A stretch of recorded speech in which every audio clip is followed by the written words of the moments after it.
right, welcome back to the AGC headquarters in Austin, Texas. I'm here with Brent from CFS, and today is carpet install day. We have two different kinds of carpet to install, Broadloom and carpet squares, and Brent is going to give us a rundown on the differences on these products. So Brent, take it away. Well, thank you, Jack. Basically, we're going to talk about these two different types of products now, and then we'll talk about floor preparation in a few minutes. But in essence, it's like anything else. You got to have a nice level floor before you start putting your material down. This is called a carpet plank or tile, however you want to term it. It's when they manufacture it, they make big rolls of it, and then they just slice it to whatever the designer or the order is. It has a good solid rubber backing. Some tiles have a felt backing, which requires a different type of adhesive, but with this, it's pretty straightforward. We use pressure-sensitive glue, which is a glue that once we spread it very thinly on the floor, we put a fan on it, let it tack up. In other words, dry out a little bit so it gets real sticky, and then we start putting down the material. The good part about that is if this piece is installed and it gets a big coffee stain poured on it, then we can simply come in, and the pressure sensitive will allow us to pull the piece up and then replace the piece with a new good one. So the pressure sensitive is it doesn't come up whenever you pull the carpet up like, say, a hard glue would. And the reason they call it pressure sensitive is because it's sticky, but once you put pressure on it, it adheres. And you keep walking, and it's not going to change. The carpet is not going to move. It's very, very sticky. But when you have to replace a piece of it, you don't have to dig it out like as you would with a regular adhesive, and then go through the whole process of readhesing and sticking it back in. You just simply pull the piece out and put a new one in and go on about your business. So designers like this a lot because you can do a lot of really cool stuff with different types of carpets, or different hues, colors, patterns. So they could take a floor like this and put in accents, for instance. Whereas otherwise, in the old days, we'd have to order a roll good and have it specifically manufactured with the accents in it. It's a big, long, expensive process.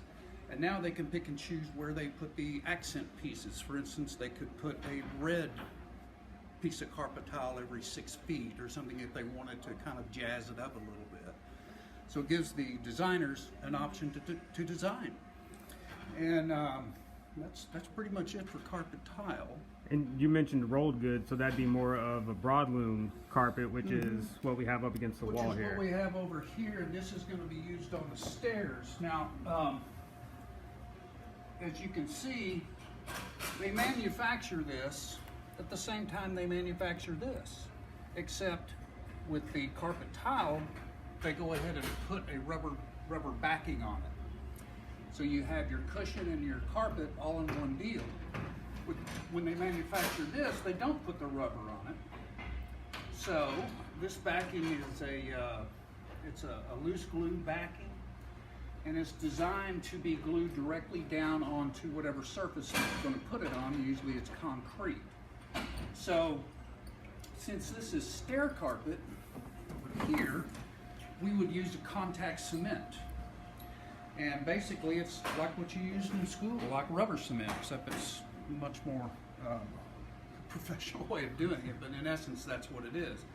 If you remember when you were a kid in school, you put some rubber cement on a piece of paper, and you put rubber cement on whatever it is you're going to put it on, and they stick together.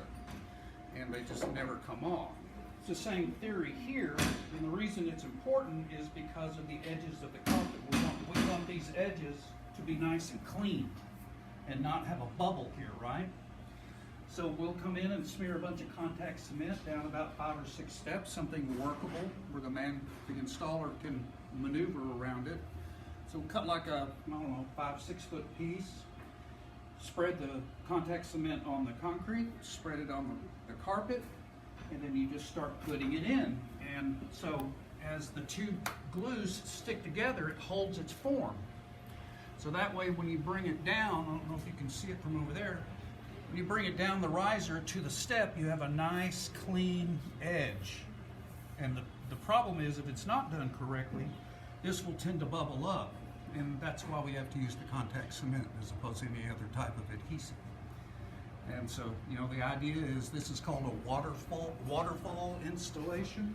So the carpet's going to roll down, it'll be cut, another piece will be cut, then the landing area, and then just continue on down the stairwell.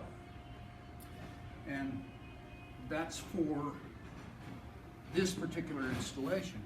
This carpet can also be used with pressure-sensitive glue, or we use what we call gold sticks, which is just basically a carpet glue. And that would be a direct glue down. For instance, if they've chosen to put in Broadloom in here instead of the carpet tile, we would have simply brought the roll in, cut it to the lengths that we need, spread the glue, roll it out, roll it with a 150-pound roller, and just keep moving it. But once that carpet is down, it is stuck, and it's usually very difficult to get back up. That's why the demolition of roll goods that's been hard glued to the concrete is such a difficult thing to do, especially if it's been on the floor for 10 years. You can imagine trying to pull that up. So that's another benefit to those carpet squares like you were talking about. If something were to happen to a rolled good, like a coffee stain, replacing that piece is a much more difficult process. Well, yes, because you have to match the pattern. In other words, let's say this was roll goods that we're looking at on the floor. Let's say that it's this, and you have that coffee stain and you can't get it out. Well, we'd have to come in and make a cut, preferably along a seam, on a pattern that's conducive to being cut into. Now, this is not a very intricate pattern, so the patch would be fairly straightforward for us.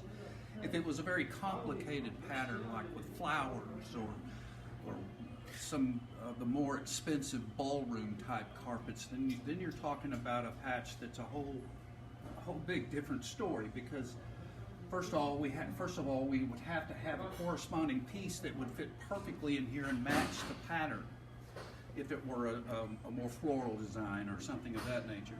But with this type of carpet, if this were rolled out and we had a spill, then it's just a matter of a skilled technician coming in, making a cut, and usually they'll cut at an angle so that when you stick the new piece in, they're not flushed up like this, they're flushed up at an angle.